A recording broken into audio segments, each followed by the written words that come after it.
اب اس کے بعد قرآن مجید کہتا ہے کہ وَلَقَدْ قَالَ لَهُمْ هَارُونُ مِنْ قَبْلُ يَا قَوْمِ إِنَّمَا فُتِنْتُمْ بِهِ۔ حضرت موسیٰ علیہ السلام نے ان سے پہلے ہی یہ کہا تھا قوم سے کہ اے میری قوم، تم اس بچھڑے کے ذریعے سے آزمائے گئے ہو، یعنی یہ تمہاری آزمائش کا ذریعہ بن گیا کہ تم جب فرعون کے قبضے میں تھے وہاں پر تھے تو یہ ایک پرستش کا طریقہ تھا کہ تم فرعون کی پرستش کرتے تھے۔ اب تم جب اس سے نکل آئے، اللہ کی توحید کو ماننے والے ہو، تو یہ جو کچھ بھی ہے یہ تم پر حملے کیے جا رہے ہیں کہ تم بہک جاؤ اور تم گمراہ ہو جاؤ، تو ایک لحاظ سے یہ تمہارے لیے فتنہ ہے۔ وَإِنَّ رَبَّكُمُ الرَّحْمَٰنُ، اور بے شک جو تمہارا رب ہے وہ رحمان ہے۔ فَاتَّبِعُونِی، تو میری پیروی کرو، وَأَطِیعُوا أَمْرِی، اور میرے حکم کو مانو۔ اب اس کے بعد قرآن کہتا ہے قَالُوا لَن نَّبْرَحَ عَلَیْهِ عَاکِفِینَ حَتَّى يَرْجِعَ إِلَیْنَا موسیٰ، انہوں نے کہا کہ ہم تو اسی کی پرستش میں لگے رہیں گے، اسی کی یعنی اسی بچھڑے کی پرستش میں، جب تک موسیٰ ہمارے پاس لوٹ کر نہیں آ جاتے۔ اب حضرت موسیٰ علیہ السلام واپس تشریف لے آئے۔ اب آپ کیا دیکھتے ہیں کہ قوم بچھڑے کی پوجا میں، پرستش میں لگی ہوئی ہے۔ حضرت موسیٰ علیہ السلام نے حضرت ہارون علیہ السلام سے کہا ما منعک اذ رأیتہم ضلوا، کہا کہ اے ہارون، جب تو نے دیکھا کہ وہ بہک گئے ہیں یعنی گمراہ ہو گئے ہیں، تو تم کو کس چیز نے روکا کہ تم میری پیروی کرو، یعنی اللہ تتبعنی افعصیت امری، کہ کیا تم نے میرے کہنے کے خلاف کیا؟ کس چیز نے تمہیں روکا؟ یعنی مطلب یہ ہے کہ اے ہارون کہ تم نے اس قوم کو کیوں نہیں روکا، اس کو کیوں نہیں منع کیا اس قوم کو کہ بھئی یہ اس بت کی یا اس بچھڑے کی پرستش نہ کرے۔ اب حضرت ہارون علیہ السلام نے کیا جواب دیا؟ فرمایا یبن اماں، اے میری ماں جائے، لا تاخذ بلحیتی ولا براسی۔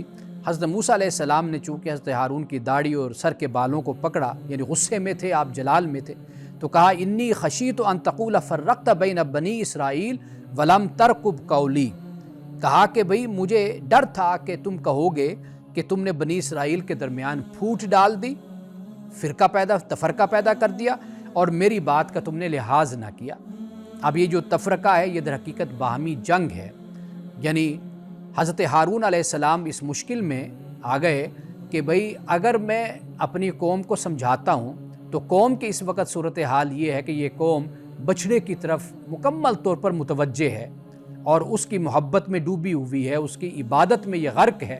اگر میں اپنی قوم کو سمجھاتا ہوں تو یہ قوم لڑ پڑے گی، اس سے الجھاؤ پیدا ہوگا، قوم کے اندر ہی تفرقہ اور انتشار پیدا ہو جائے گا۔ تو حضرت ہارون علیہ السلام کے پاس یہ دو راستے تھے، تو آپ نے وہ راستہ اختیار کیا کہ جو باہمی جنگ کا راستہ نہ ہو، انتشار کا راستہ نہ ہو۔ تو یہ جب حضرت موسیٰ علیہ السلام کو انہوں نے یہ کہا، اب اس کے بعد قرآن کہتا ہے کہ حضرت موسیٰ علیہ السلام نے سامری سے بات کی، فما خطبک یا سامری، آپ حضرت موسیٰ علیہ السلام نے کہا کہ اے سامری تمہارا معاملہ کیا ہے، یہ تم نے کیا کیا؟ اب اس کے بعد کوئی جواب تو تھا نہیں اس کے پاس، سامری کے پاس۔ اب اس نے جو بات بنائی، قرآن پاک اس کو بیان کرتا ہے، یہ اکثر جو فراڈیے لوگ ہوتے ہیں، دو نمبر ہوتے ہیں، ان کا طریقہ کار یہی ہوتا ہے، پھر وہ انسان کے ساتھ اس کو اپنے چکر میں لینے کے لیے پھر کشف کی بات کریں گے، کوئی کرامات کی بات کرے گا، کوئی انہونی باتیں کریں گے، ایسی باتیں کہ جس سے دوسرا شخص ان کے پاس آ جائے اور وہ اس کو اپنے جو ان کا ارادہ ہے، جو ان کی سوچ ہے، وہ اس کا گرفتار کر لیں۔ اب سامری کیا کہتا ہے؟ قال بصرت بما لم يبصروا به فقبضت قبضة من آثر الرسول فنبذتها وكذلك سولت لي نفسی۔ سامری نے کہا کہ مجھ کو وہ چیز نظر آئی جو دوسروں کو نظر نہیں آئی، یعنی یہ حملہ، اور پھر اس کے بعد کہا کہ تو میں نے رسول کے نقش قدم سے ایک مٹھی اٹھائی اور وہ اس میں ڈال دی، یعنی جو بچھڑے میں رسول سے مراد یعنی جبریل، کہ آپ کے قدم کی مٹی جو تھی وہ میں نے اٹھا لی تھی، یعنی کہاں سامری اور کہاں حضرت جبریل علیہ السلام کے قدم کی مٹی، اور یہ ایسی باتیں کہ جس کو نہ سامری پروف کر سکتا تھا، اور ماننے والے جو اگر جاہل ہوں تو وہ تو بالکل اس پر ایمان لے آئیں گے اور اس کو بڑا پہنچا ہوا انسان سمجھیں گے۔ تو یہ رویہ یہاں پر سامری نے اختیار کیا۔ اب اس کے بعد قرآن پاک یہ کہتا ہے کہ سامری نے کہا کہ وَكَذَلِكَ سَوَّلَتْ لِي نَفْسِي، میرے نفس نے مجھ کو ایسا ہی سمجھایا۔ اب حضرت موسیٰ علیہ السلام نے سزا کے طور پر، چونکہ آپ اللہ کے رسول، اللہ کے پیغمبر تھے، تو آپ نے فرمایا کہ فَاذْهَبْ فَإِنَّ لَكَ فِي الْحَيَاةِ أَن تَقُولَ لَا مِسَاسَ، کہ تو اب دور ہو جا، اب تیرے لیے زندگی بھر یہ ہے کہ تو کہے گا کہ مجھے نہ چھونا، یعنی اس کو کوڑ کا مرض اس کو ہو گیا کہ یہ پھر اسی حالت میں ہی مر گئے، یعنی اس کے لیے یہ اللہ کی طرف سے عذاب اترا۔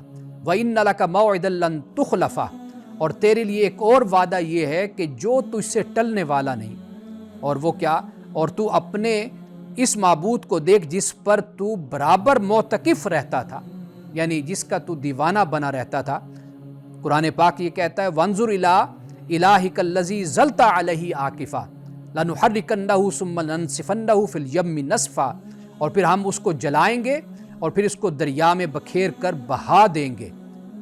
یہ قرآن مجید نے اس بچھڑے کے بارے میں کہا کہ جس کو تم نے معبود بنایا اس کو ہم چورا چورا کر دیں گے، ریزہ ریزہ اس کو کر کے ہم دریا میں آگ جلا کر لگا کر اس کو بہا دیں گے۔ اور آخر میں یہ فرمایا انما الہکم اللہ الذی لا الہ الا ھو واسع کل شیء علما، کہا کہ تمہارا معبود صرف اللہ ہے، اس کے سوا کوئی معبود نہیں، اس کا علم ہر چیز پر حاوی ہے، چھایا ہوا ہے۔ ناظرین کرام، یہاں وقت ہوا چاہتا ہے ایک بریک کا، ہمارے ساتھ رہیے گا۔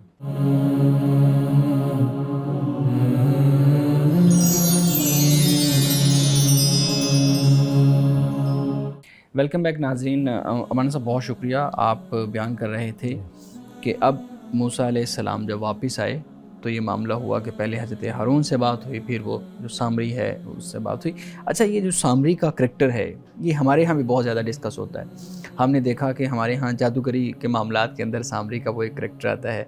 وہ ہم چھوٹے ہوتے کارٹون دیکھتے ہوتے تھے تو اس کے اندر بھی ایک سامری کا کریکٹر تھا، سامری جادوگر، سامری جادوگر کا۔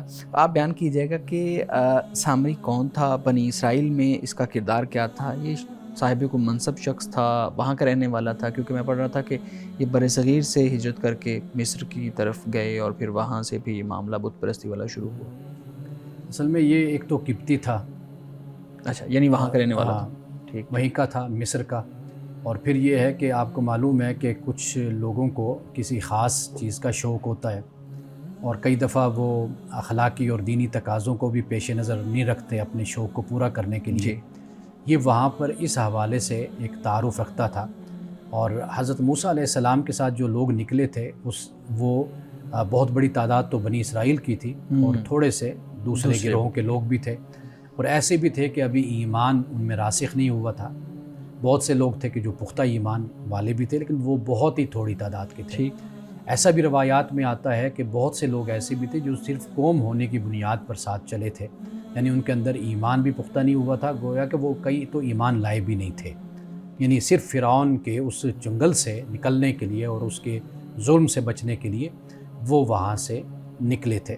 اب یہ قبطی تھا، اب جادو کا شوق تھا اس کو، تو یہ بھی ساتھ وہاں پر موجود تھا۔ اب حضرت موسیٰ علیہ السلام بھی چلے گئے۔ اب قوم کو کسی نہ کسی طریقے سے ایک مصروف رکھنا یا قوم کو ایک ایسی راہ پر لگانا، اور پھر وہ شخص کہ جب حضرت موسیٰ علیہ السلام موجود ہیں تو آپ کی موجودگی میں تو وہ اس طرح کا کوئی کام کر نہیں سکتا تھا۔ اب جب آپ تورات کے لیے آپ کوہ طور پر چلے گئے، وادی سینا ادھر چلے گئے، تو اس نے پھر پیچھے اپنا یہ کام دکھایا۔ تو گویا کہ جسے ہم کہتے ہیں نا کہ ایک خود نمائی یا ایک ناموری، یہ جذبہ انسانوں کے اندر بھی ہوتا ہے اور اس کا بعض اوقات انسان غلط بھی استعمال کرتا ہے۔ تو سامری صرف ایک کریکٹر ہے۔ قرآن پاک میں چند اور مقامات پر بھی چونکہ اس واقعے کا ذکر ہوتا ہے تو پھر سامری کا ذکر بھی وہاں پر آتا ہے۔ تو انشاءاللہ ایک دو پروگراموں کے بعد مکمل جو تعارف ہے سامری کا، اس کا پس منظر جو ہمیں معتبر مستند روایات اور حوالوں سے ملتا ہے، تو وہ انشاءاللہ ہم اس پر تفصیل سے بات کریں گے۔ بالکل ٹھیک ہے۔ اچھا مولانا صاحب، اسی سے متعلق ایک اور سوال بھی ہے، میں آپ کے سامنے رکھتا ہوں۔ آپ نے ابھی قرآن پاک کی آیت پڑھی کہ وہ سامری نے موسیٰ علیہ السلام کے سامنے کہا کہ میں نے رسول یعنی جبریل کے اس مٹی لی تھی اور پھر اس کو اس میں رکھا تھا تو وہ بولنے لگ گیا تھا۔ اچھا، آپ نے تو بہت سمپل اس کو قرآن کریم جیسے بیان کر رہا ہے آپ نے بیان کر دیا، لیکن ہمارے ہاں تفاسیر کو اگر ہم پڑھیں، روایات کو دیکھیں، خطباء کی تقریر کو سنیں تو بہت زیادہ عجیب جو ہے نا وہ چیزیں ہمارے سامنے آتی ہیں۔ میں ایک روایت آپ کے سامنے رکھتا ہوں۔ وہ کہتے ہیں جو سامری تھا اس نے جبریل علیہ السلام کے جو گھوڑے کے قدم جہاں پہ لگے تھے وہاں سے مٹی لی تھی، اور پھر یہ اس مٹی کی کرامت تھی کہ جب اس نے اس مٹی کو اس بچڑے کے منہ کے اندر ڈالا، اس بت کے منہ کے اندر ڈالا تو اس میں زندگی پیدا ہو گئی، وہ چلنا پھرنا شروع ہو گیا اور وہ جیتے جاگتے بچڑے کی طرح ایک آواز پیدا کرنے والا وہ بچڑا ہو گیا۔ یہ روایات درست ہے؟ اگر درست نہیں ہے تو پھر جو مفسرین اس کو بیان کر رہے ہیں میں تو اس پہ خاموش ہوں۔ پھر اب دیکھیے قرآن مجید نے جو بات کہی ہے اس کے بعد حضرت موسیٰ علیہ السلام نے بھی جو گفتگو آگے فرمائی ہے، یہاں پر کوئی بھی اس طرح کا ذکر، کوئی تبصرہ نہیں ہے۔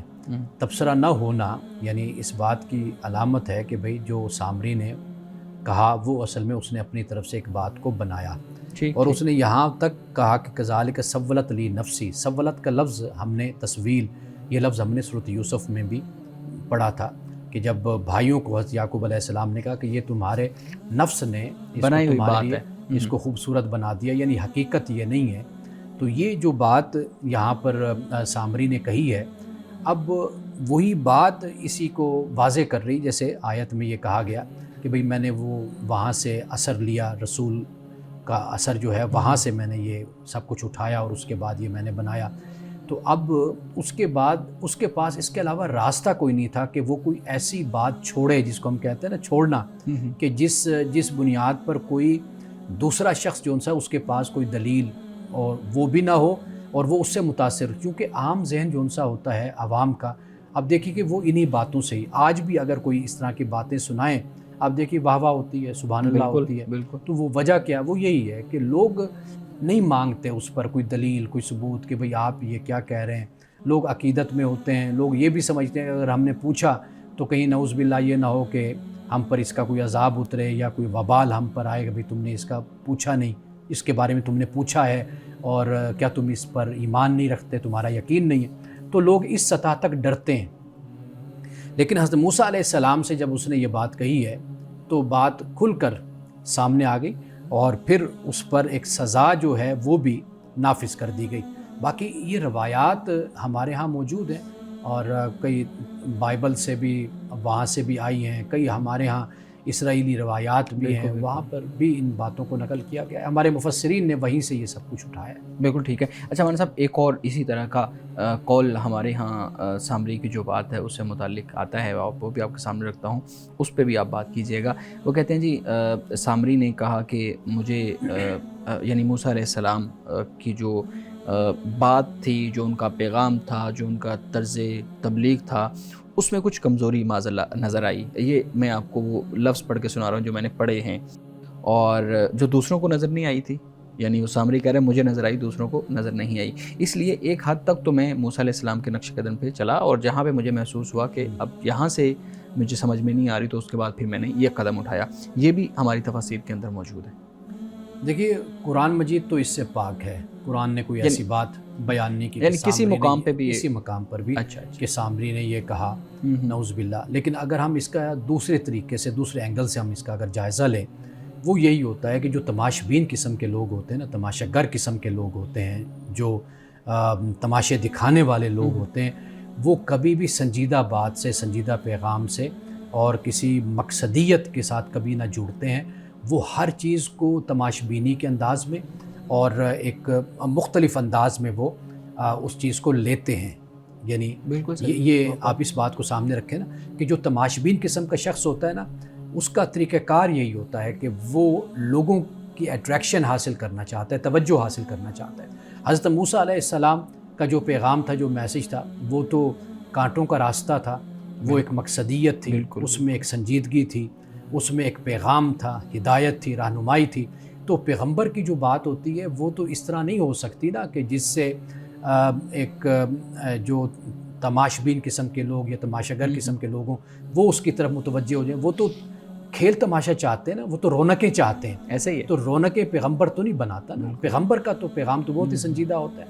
تو اسی طرح ہمارے معاشرے میں بھی ایسے ہی ہوتا ہے. آپ دیکھیے کہ سنجیدہ بات کو کتنے سننے والے لوگ ہوتے ہیں، اور اس کے علاوہ اگر کوئی آپ ٹھٹھا اور مذاق اور کوئی آپ اس طرح کا کچھ مجلس لگا لیں، آپ دیکھیے بہت سے لوگ اس طرف متوجہ ہو جاتے ہیں. تو یہ چیز تو ہمیں نظر آتی ہے کہ سامری نے جو تماشا کیا تھا، اس سے اس نے دیکھا کہ یہ موقع ہے کہ یہ لوگ ہیں، عوام ہیں، ابھی نیا انہوں نے اسلام قبول کیا ہے، یا ان میں سے کئی لوگ ہیں کہ جو ابھی قبول نہیں کر چکے، ابھی تربیت کے مرحلے میں، تو اس نے ان کو اپنے طرف متوجہ کر دیا.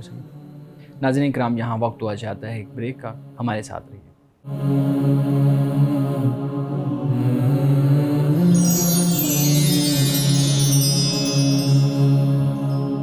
پروگرام میں ایک دفعہ پھر خوش آمدید.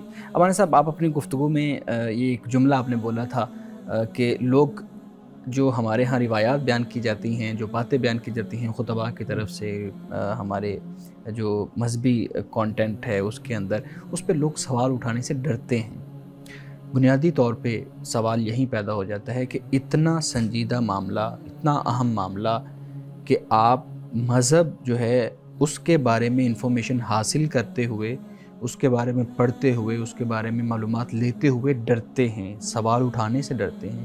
یہ جو خوف کی فضا انسان کے اندر پیدا ہو گئی ہے، خاص طور پہ ہمارے پاکستانی مسلمانوں کے لیے، یہ کیوں پیدا ہوئی اور اس سے کیا فائدہ یا نقصان ہو سکتا ہے؟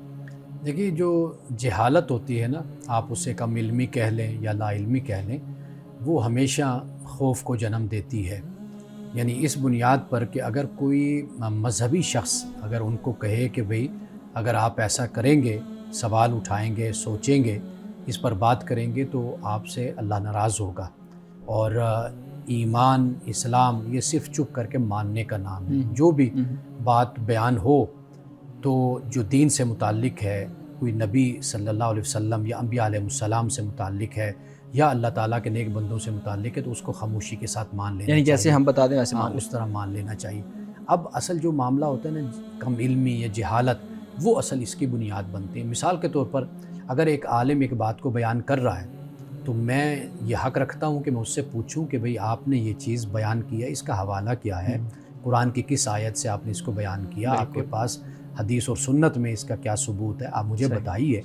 تو یہ جرت عام شخص اس لیے نہیں کرتا کہ وہ یہ سمجھتا ہے کہ میں اگر سوال اٹھاؤں گا تو یہ بات جو بیان کی جا رہی ہے تو ہے برحق یہ سچ. یہاں پر مجھے اپنی عقل کے دوڑے بھی نہیں دوڑانے، مجھے سوچنا بھی نہیں ہے. اگر میں نے سوچنا شروع کیا، گویا کہ میں اس کا پھر منکر ہو جاؤں گا. اب یہ جو چیز ہے، یہ اصل میں خطرناک ہوتی ہے.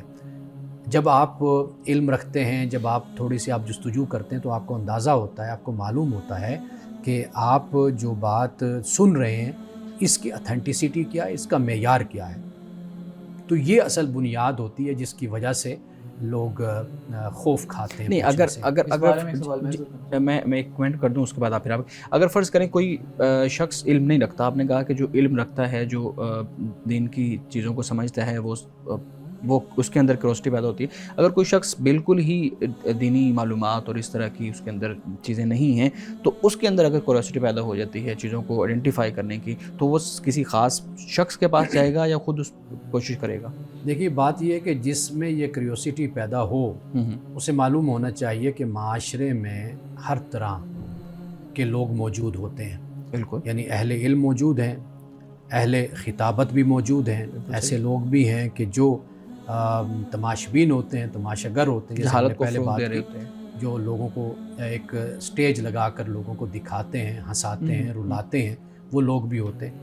علم کا جو معاملہ ہوتا ہے نا، اس میں کوالٹی، آپ یہ دیکھیے کہ آپ ایک صاحب علم کا چناؤ کریں، انتخاب کریں، آپ اس کے پاس بیٹھیں، آپ سنیں، سمجھیں، اس کی بات کو بھی من و عن مت تسلیم کریں، آپ مزید اس سے اپنے سفر کو آگے جاری رکھیں. میں نے یہ دیکھا ہے کہ لوگوں کے پاس کوئی روایتی تعلیم نہیں ہوتی مروجہ، لیکن ان کا مطالعہ ہوتا ہے، وہ پڑھتے ہیں، سمجھتے ہیں چیزوں کو. یہ انسان پر خود ڈیپینڈ کرتا ہے کہ وہ کتنی محنت کرتا ہے. اور محنت کرنے والا شخص ہو، بے شک وہ تعلیم یافتہ نہ ہو، وہ بھی علم حاصل کر لیتا ہے، وہ بھی اپنے اندر صلاحیت پیدا کر لیتا ہے. جی پلیز شاریک. تو میں یہ جاننا چاہتا ہوں کہ ہمارے ہاں جو لوگ ہیں وہ سوال کرنے سے اس لیے بھی کتراتے ہیں کیونکہ کچھ جب وہ سوال کرتے ہیں تو علماء کی جانب سے سختی کا اظہار کیا جاتا ہے اور یہ بتایا جاتا ہے کہ کچھ چیزیں جو ہیں وہ حکم کے دائرے میں آتی ہیں اور وہاں پر سوال و جواب جو ہے اس سے پرہیز کرنا چاہیے. تو ایک یہ ابہام بھی موجود ہے اس حوالے سے کہ کون سی باتیں ایسی ہیں جو کہ حکم کے دائرے میں آتی ہیں اور کون سی وہ باتیں جو حکم کے دائرے میں نہیں آتی کہ جن کے متعلق سوال کیا جا سکتا ہے. دیکھیے پہلی بات تو یہ ہے کہ یہ بات تو آپ کی درست ہے کہ علماء کی طرف سے اس بات کا خطرہ رہتا ہے. جی. یعنی اگر آپ کہیں پڑھتے ہیں، تعلیم حاصل کرتے ہیں کسی مدرسہ میں، کسی جامعہ میں یا کسی بھی درس میں، کسی محفل میں جاتے ہیں، تو آپ کا سوال اٹھانا گویا کہ آپ پر ہی ایک سوالیہ نشان لگا دیتا ہے کہ آپ اگر یہ سوال اٹھا رہے ہیں گویا کہ آپ اس کے مخالف جو عقیدہ ہے یا مخالف اس گروہ کو ہے، پروموٹ فرقہ کر رہے ہے، ہیں. آپ اس کے حامی ہیں، آپ اس سے متفق ہیں، آپ کا تعلق اس سے ہے. یہ ایک بہت خطرناک رجحان ہے، یہ نہیں ہونا چاہیے. باقی جو دوسری بات آپ نے کہی ہے، دیکھیے آپ سوال نہیں کریں گے تو جواب نہیں ملے گا، جواب نہیں ملے گا آپ کے علم میں اضافہ نہیں ہوگا. کہا جاتا ہے کہ جو سوال ہے اس میں آدھا علم موجود ہوتا ہے، آدھا نالج اس میں ہوتا ہے سوال میں. تو لہٰذا جو یہ حکم ہے یا حکم نہیں ہے، اس بحث کو چھوڑ کر قطع نظر اس کے اصل بات یہ کہ سوال ضرور آپ کیجئے. یعنی مثال کے طور پر نماز اللہ کا حکم ہے، آپ پوچھئے کہ بھئی نماز اگر حکم ہے، فرض ہے، تو کہاں پر اس کا ذکر ہمیں ملتا ہے، کس جگہ پر اس کو بیان کیا گیا ہے. اس طریقے سے روزہ ہے، زکوٰۃ ہے. جب تک آپ حکم پر بھی سوال نہیں اٹھائیں گے، آپ پوچھیں گے نہیں، تو اس وقت تک تو آپ کو اس کے بارے میں بھی تو معلوم نہیں ہو سکتا نا. مولانا صاحب آج تو ہم دیکھتے ہیں کہ استاذ جو ہے اس کے سامنے سوال رکھیں تو وہ اپنی توہین سمجھ لیتا ہے کہ میرے سامنے سوال کیوں رکھا.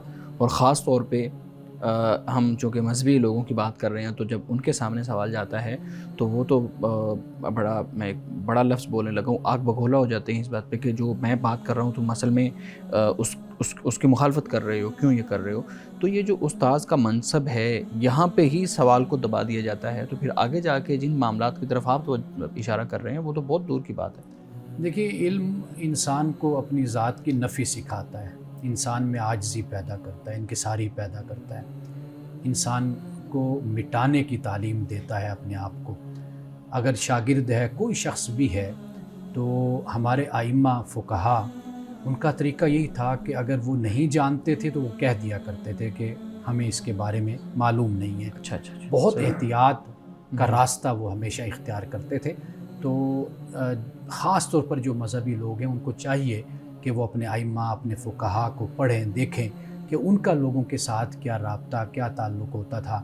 سائلین آتے تھے، سوال کرنے والے طلباء آتے تھے، تو وہ کس طرح شفقت اور محبت کے ساتھ. دیکھیے آپ مجھ سے ایک سوال کرتے ہیں، پوچھتے ہیں، میرے پاس اگر اس کا جواب ہے تو میں بیان کر دیتا ہوں، اگر اس میں اختلاف ہے اس کے جواب میں مختلف علماء فقہا کی رائے ہے میں وہ آپ کے سامنے رکھ دیتا ہوں. میں نہیں جانتا تو میں آپ کو کہہ دیتا ہوں. باقی اگر آپ سوال کر رہے ہیں تو میں آپ کے من میں اتر کر، مجھے نہیں پتا کہ آپ یہ سوال واقعی علم کے لیے پوچھ رہے ہیں یا مجھے چھیڑنے کے لیے پوچھ رہے ہیں یا مجھے جج کرنے کے لیے پوچھ رہے ہیں یا آپ کسی اور فرقے سے تعلق رکھتے ہیں یا کسی اور مسلک سے یا گروہ سے تعلق رکھتے ہیں. میں نہیں جانتا، میں آپ کے باطن میں اترا نہیں ہوں، یہ اللہ کے پاس علم ہے. اگر میں اس بنیاد پر آپ کے سوال کو اگر میں ایڈریس نہیں کرتا، پہلے سے کوئی بدگمانی اپنے اندر بٹھا لیتا ہوں، تو یہ تو بدگمانی خود ایک عالم کی شان کے ہی خلاف ہے اور ایک انسان کے کردار اور اعلیٰ کردار اخلاق اور دین کی تعلیم کے ہی خلاف ہے. یہ تو بالکل صحیح ہے. مولانا صاحب ناظرین کے کچھ سوالات ہیں آپ کے سامنے رکھتا ہوں. پوچھتے ہیں جی، جو نکاح کو آدھا ایمان کہا گیا ہے وہ کیوں کہا گیا ہے؟ اور دوسرا اس کے ساتھ ہی لنک کیا گیا انہوں نے کہ کیا کنوارا جو انسان ہے وہ جنت میں داخل نہیں ہوگا؟ دیکھیے پہلی بات تو یہ ہے کہ احادیث رسول صلی اللہ علیہ وسلم میں جب اس طرح فرمایا گیا، اب اس کا جو مقصد ہوتا ہے وہ یہ ہوتا ہے کہ اس کی اتنی زیادہ اہمیت ہے آپ کی زندگی میں اچھا کہ آپ اس کو کبھی بھی اگنور نہ کریں. رسول اللہ نے فرمایا کہ نکاح آپ کی آنکھوں میں حیا کا باعث بنتا ہے، آپ کی شرمگاہ کی حفاظت کا باعث بنتا ہے. یہ آپ علیہ الصلوۃ والسلام نے یہ فرمایا. اب یہ اس کے اچھے اثرات کو بیان کیا جا رہا ہے. یعنی ایک شخص ہے کہ جو اگر نکاح نہیں کرتا، مثال کے طور پر وہ کسی گناہ میں مبتلا ہو جاتا ہے، زنا میں مبتلا ہو جاتا ہے، تو واضح بات ہے کہ وہ اپنے ایمان کے ایک لحاظ سے نفی کر رہا ہے نا. کہ بھئی اگر ایک شخص مومن ہے، مسلمان ہے، مسلم کہتا ہے خود کو، تو پھر اللہ کا حکم اس کو یہ ہے کہ وہ اپنی عصمت کی، اپنی چیسٹی کی حفاظت کرے.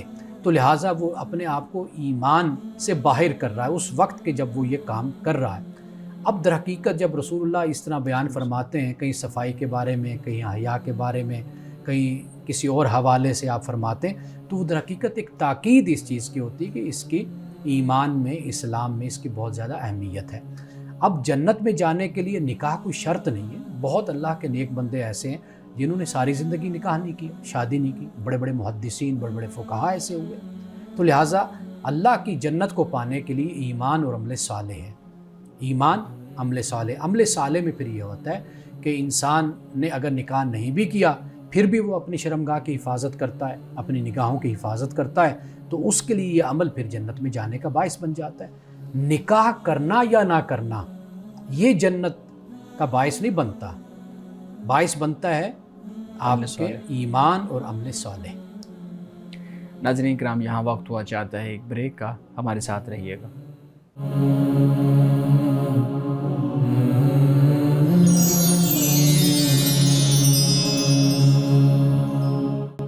پروگرام میں ایک دفعہ پھر خوش آمدید. جی شارق پلیز سوال رکھیے گا. ہمارے ہاں مشہور ہونے کے لیے سوشل میڈیا پر ایسا کانٹینٹ بنایا جاتا ہے جو کہ اخلاقی لحاظ سے مناسب نہیں ہوتا. اس میں فحش کلامی، اس میں غیر مناسب الفاظ کا استعمال کیا جاتا ہے. تو کیا بطور سامعین ایسی ویڈیوز دیکھنا درست ہے؟ دیکھیے، واضح بات ہے کہ جس میں کوئی ایسا مٹیریل ہے کہ جو غیر اخلاقی ہے اور خلاف دین ہے تو اس سے پرہیز کرنا چاہیے. اس کے بہت ہی برے اثرات انسان کی شخصیت پر پڑتے ہیں.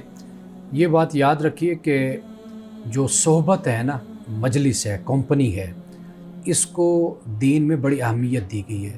آپ علیہ الصلوۃ والسلام نے بھی اس کو بیان کیا ہے. مثال کے طور پر ایک حدیث میں یہ آتا ہے، روایت میں، کہ ایک اچھا انسان یعنی صحبت جو ہوتی ہے، کمپنی ہوتی ہے، ایسے ہی ہے کہ جیسے آپ کوئی اچھی صحبت میں مجلس میں بیٹھتے ہیں تو وہ عطر کی دکان جیسی ہوتی ہے، تار کی خوشبو.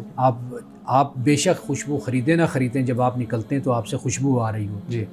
اسی طرح لوہار کی بھٹی ہے، تاکہ کوئی بری کمپنی ایسی ہوتی ہے لوہار کی بھٹی کی طرح کہ آپ وہاں جا کر بیٹھتے ہیں، جب نکلتے ہیں تو آپ کے چہرے پر بھی یعنی سیاہی ہوتی ہے اور کپڑوں پر بھی اس کے اثرات ہوتے ہیں. تو رسول اللہ نے اچھی اور بری صحبت کو اس طرح بیان کیا ہے. تو لہٰذا آپ اگر گناہ سے بچتے رہیں گے تو آپ کی نظر میں گناہ کی جو شدت ہے نا وہ قائم رہے گی. اگر آپ گناہ کو دیکھتے رہتے ہیں گویا کہ پھر آپ یوز ٹو ہو جاتے ہیں، پھر آپ کو اس سے ایک کراہت، ایک نفرت وہ محسوس بھی نہیں ہوتی، اور پھر اس کو کر لینے میں بھی انسان کو کوئی جھجک نہیں ہوتی اور کوئی شرم یا کوئی گناہ کا احساس بھی نہیں ہوتا. تو لہٰذا بہترین طریقہ جو ہے، جو دین کے مطابق ہے، وہ یہی ہے کہ ہمیں ایسی صحبت، مجلس، کمپنی اور ایسے کنٹینٹ اور ایسی ویڈیوز اور ایسی چیزوں سے ہمیں اپنے آپ کو دور رکھنا چاہیے. ہمارے ہاں یہ اعتراض کیا جاتا ہے کہ ہمارا معاشرہ آج اخلاقی پستی کا شکار ہے، اس کی مین وجہ، بنیادی وجہ جو ہے وہ سوشل میڈیا ہے. یہ اعتراض کس حد تک درست ہے؟ کیونکہ سوشل میڈیا پر جو کانٹینٹ بنایا جاتا ہے، جو مواد وہاں شیئر کیا جاتا ہے، وہ لوگوں کو مد نظر رکھتے ہوئے بنایا جاتا ہے. یہ دیکھا جاتا ہے کہ لوگوں میں کیا رجحان ہے، لوگوں کو کیا پسند آتا ہے. خاص کر جو ہمارا نوجوان طبقہ ہے اس میں فحش کلامی اور گالم گلوچ کا کافی رجحان پایا جاتا ہے. تو سوشل میڈیا کو خالی قصوروار ٹھہرانا کس حد تک درست ہے؟ کیونکہ کہیں نہ کہیں قصور لوگوں کا بھی ہے. دیکھیے، پہلی بات تو یہ کہ سوشل میڈیا یہ ایسے ہی ہے کہ جیسے آپ کا ٹیلی ویژن ہے. جی، آپ جو چاہیں وہاں پر دیکھیں. ایسے ہی ہے کہ جیسے چاقو ہے، چھری ہے، کچن میں ہے، آپ اس سے سیب کاٹتے ہیں، اس سے گوشت کاٹتے ہیں، جو استعمال کرنا چاہیں، سبزی کاٹتے ہیں، وہ آپ کا استعمال در حقیقت ہوتا ہے. اب سوشل میڈیا میں بہت سے ایسے اچھے لوگوں کو جانتا ہوں کہ جو بڑے اچھے طریقے سے اس کا استعمال کرتے ہیں، یعنی اچھا میسیج لوگوں تک، فکری بات، علمی بات، تحقیقی بات لوگوں تک پہنچاتے ہیں. وہ اپنا ایک کردار ادا کر رہے ہیں، ایک سوسائٹی کی آبیاری پرورش کر رہے ہیں. بہت سے لوگ ان کے ساتھ بھی وابستہ ہوتے ہیں. یہ اب جو لوگ وہاں پر پوسٹ لگانے والے ہیں، یہ ان پہ ڈیپینڈ کرتا ہے کہ وہ کیا طریقہ اختیار کرتے ہیں. بہت سے علماء ہیں، اسکالرز ہیں، بہت اچھے لوگ ہیں، اساتذہ ہیں کہ جو سوشل میڈیا پر موجود ہیں.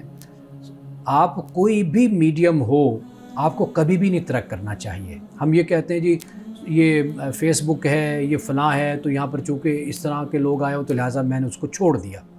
نہیں، آپ اچھے ہیں، علم والے ہیں، تو آپ اس پہ رہیں. وہ کہا جاتا ہے نا کہ جب گھر کوئی نہ ہو، خالی ہو جائے گھر، تو وہاں وہ آسیب زدہ ہو جاتا ہے، وہاں پھر جن بھوت آ جاتے ہیں. تو یہی معاملہ ہوتا ہے. اچھے لوگ اگر یہ سوچ کر ٹی وی بھی چھوڑ دیں گے، چینل، سوشل میڈیا بھی چھوڑ دیں گے، ہر میدان چھوڑتے چلے جائیں گے، تو پھر انہیں لوگوں کا ہی قبضہ ہوگا جن سے ہم شکوہ شکایت ہمیشہ کرتے رہتے ہیں. تو لہٰذا اچھے لوگوں کو چاہیے کہ وہ ان میدانوں میں رہیں اور ان کو اچھے انداز میں استعمال کریں اور لوگوں کی رہنمائی اور لوگوں کی تربیت کریں. تو اس حوالے سے ہم یہ بھی دیکھتے ہیں کہ جو والدین ہیں وہ کافی پریشان ہوتے ہیں جب وہ دیکھتے ہیں کہ ان کے بچے ایسے لوگوں کے ولاگز دیکھ رہے ہیں، ایسے لوگوں کی ویڈیوز کنزیوم کر رہے ہیں جو کہ اخلاقی لحاظ سے اچھے نہیں ہیں، جن کا امپیکٹ اچھا نہیں ہے ان کے بچوں پر. تو بچوں کو اس زمن میں والدین کیسے سمجھائیں کہ بچے رک بھی جائیں اور وہ ضد نہ کریں؟ دیکھیے، اصل چیز یہ ہوتی ہے کہ ہمارے ہاں جو طریقہ اختیار کیا جاتا ہے نا، وہ یہ ہوتا ہے کہ ہم کہتے ہیں یہ نہ کرو. ہم یہ نہیں بتاتے کہ یہ کرو، یہ نہ کرو، یہ کرو. ہم صرف نہیں کا جملہ بولتے رہتے ہیں کہ یہ نہ کرو. دنیا میں جو تربیت کا انداز بیان ہوتا ہے، اور اب جو جدید ممالک، جو ان سے جدید ریاستیں، اب وہ اس پر بہت کام کر رہی ہیں اور کام کرتی ہیں کہ بچوں کو کس طریقے سے سمجھایا جائے اور اچھی تعمیری جو سرگرمیاں ہیں ان میں انوالو کیسے کیا جائے. وہ یہ نہیں کہتے کہ یہ جو کر رہے ہو یہ نہ کرو. بھئی وہ یہ نہ کرے تو پھر کیا کرے؟ یہ بھی تو آپشن بھی نہیں ہے نا. آپشن دینا پھر اس کو. تو بچوں کو آپشن دینی چاہیے. آپ گھر میں بچے ہیں، آپ بے شک وہ یہ چیزیں کیوں دیکھ رہے ہیں؟ اس لیے دیکھ رہے ہیں کہ آپ نے ان کو تعمیری مثبت سرگرمیاں ان کو آپ نے دی نہیں ہیں، متعارف نہیں کروائی. تو وہ بھی تو بچے ہیں کہ جو جم جا رہے ہیں، وہ بھی تو بچے ہیں کہ جو جا کر اپنا کھیلتے ہیں، جہاں پر انڈور گیمز ہیں، جیسے اپنا بیڈمنٹن ہے، دوسری گیم فزیکلی ایکٹیویٹی، وہاں پر بھی ٹائم وہ دے رہے ہیں، ان کو والدین لے کر جاتے ہیں. تو میرا خیال ہے کہ یہ جو رویہ ہے نا کہ آپ صرف روک کر ایک بچے کو کارنر میں کھڑا کر دیں، اس سے بہتر ہے کہ آپ بچے کو مختلف راستے دکھائیں تاکہ وہ اس پر چلیں. جیسے میں نے پہلے ذکر کیا تھا کہ ہمارے ہاں جو خاص کر نوجوان طبقہ ہے، ان میں گالم گلوچ اور فحش کلامی کا کافی رجحان ہے، جس کی وجہ سے جو سوشل میڈیا پر ایسے لوگ ہیں وہ ابھر کر آتے ہیں، ان کو سراہا جاتا ہے کافی. تو یہ جو ٹرینڈ ہے ہمارے ہاں گالم گلوچ اور فحش کلامی کو سراہنے کا، اس کو کیسے ختم کیا جائے؟ اس کو ختم کرنے کا طریقہ یہی ہے کہ تربیت کی جائے. جی، اچھے لوگ زیادہ سے زیادہ آئیں اور بیٹھیں اور بات کریں. جیسے چینل پر آتے ہیں وہاں پر آنے چاہیے. اگر آپ ٹی وی چینلز پر چلے جائیں، وہاں پر بھی تو ہر طرح کے لوگ آپ کو ملیں گے، لیکن ایسے لوگ بھی ملیں گے کہ جو بہت اچھا کام کر رہے ہیں. اسی طرح سوشل میڈیا ہے، اچھے لوگوں کا اضافہ ہونا چاہیے. اچھے لوگوں کو گھروں میں نہیں بیٹھنا چاہیے چپ کر کے. جی، اچھے لوگوں کو صرف اپنے آپ کو کتابوں میں گم نہیں رکھنا چاہیے. اچھے لوگوں کو اپنی محدود جو ایک مجلس ہے اس تک نہیں رکھنا چاہیے. اچھے لوگوں کو یہ میڈیا، وہ سوشل میڈیا ہے، وہ چینل ہے، الیکٹرانک میڈیا ہے، وہ پیپر میڈیا، کوئی بھی میڈیا ہے، اس کو بھرپور طریقے سے استعمال کرنا چاہیے اور ایک اچھا میسیج، علمی، تعلیمی، تحقیقی بات دوسروں تک پہنچانی چاہیے. اور یہ دکھانا چاہیے کہ سارے کام جو ان سے وہ بہتان ترازی، الزام تراشی اور فحش، بد کلامی اور گالم گلوچ اس سے نہیں ہوتے.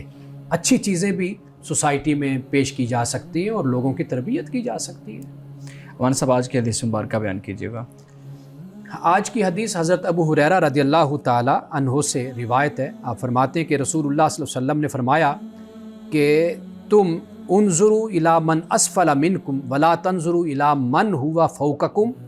فرمایا کہ تم اس آدمی کی طرف دیکھو جو تم سے درجے میں کم ہے، اس آدمی کی طرف نہ دیکھو جو درجے میں تم سے بلند ہے، تاکہ تم اللہ تعالیٰ کی نعمتوں کو حقیر نہ سمجھنے لگ جاؤ. یعنی اللہ کے رسول صلی اللہ علیہ وسلم نے یہ تعلیم دی. اس لیے کہ ہم ہمیشہ بڑی بڑی گاڑیوں کو دیکھتے ہیں، ہم لوگوں کے بزنس کو دیکھتے ہیں، ان کے مال و متاع کو دیکھتے ہیں، ان کی سہولیات کو دیکھتے ہیں، تو ہم کیا کرتے ہیں؟ پھر ہم کہتے ہیں کہ بھئی ہمیں تو یہ چیزیں نہیں ملی، اللہ نے نہیں دی. حالانکہ ہمارے پاس صحت ہوتی ہے، ہمارے پاس اللہ کا دیا اور ایسا کچھ ہوتا ہے جو کسی اور کے پاس نہیں ہوتا. بے شک ان کے پاس مال ہوتا ہے، لیکن ہم اللہ کی دی ہوئی نعمتوں کا شکر ادا نہیں کرتے جو ہمارے پاس ہوتی ہیں. تو لہٰذا ہمیں یہ دیکھنا چاہیے کہ جو ہم سے کم لوگ ہیں تاکہ ہم میں شکر پیدا ہو. ناظرین گرامی، اس دعا کے ساتھ اپنے پروگرام کا اختتام کریں گے. اللہ رب العزت حسن کلام اور تاثیر کلام عطا فرمائے. ہماری زبان کی گروں کو کھول دے اور سننے والوں تک خیر کا پیغام پہنچے۔ اجازت دیجیے، خدا حافظ۔